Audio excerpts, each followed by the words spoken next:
With that, I'd like to make the first introduction for a candidate, and that is Mr. Richard Rahm. Now, Mr. Rahm, I met last summer when he was riding his bicycle around Tiverton with lawn signs propped up on it. And I since understand now he has a motor scooter to do that. But he ran for Senate seat in District 12 last November and put up a really good fight. So with that, I will introduce Mr. Richard Rahm, who is our first speaker tonight, who is a candidate for the Charter Review Commission.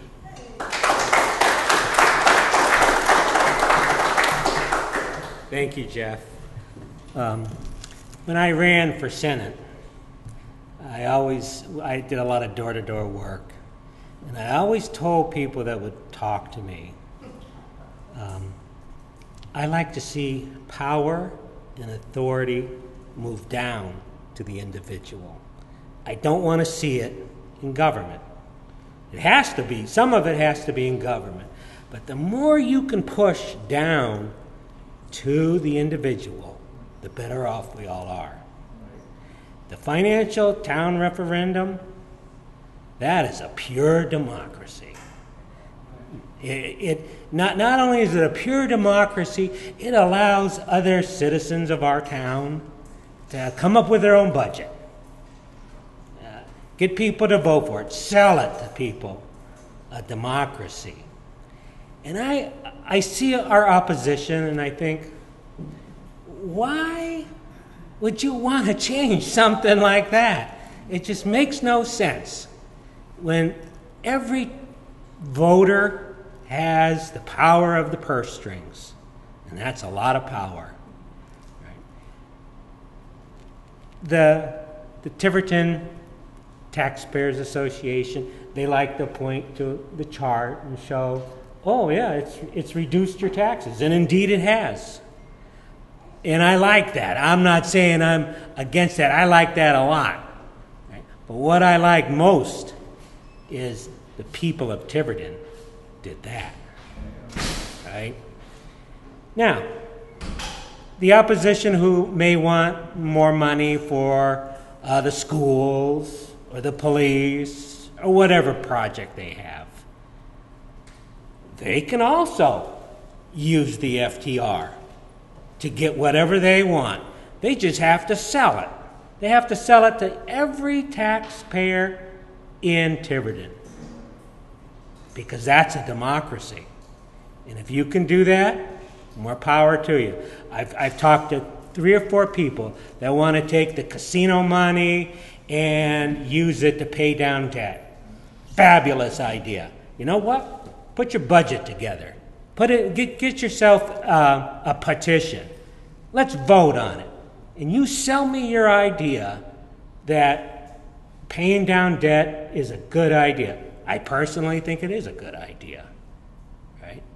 But there's 4,000 other Tiverton voters that need to weigh in on it, right?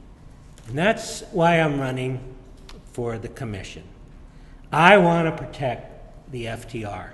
I think it's fabulous, just the way it is.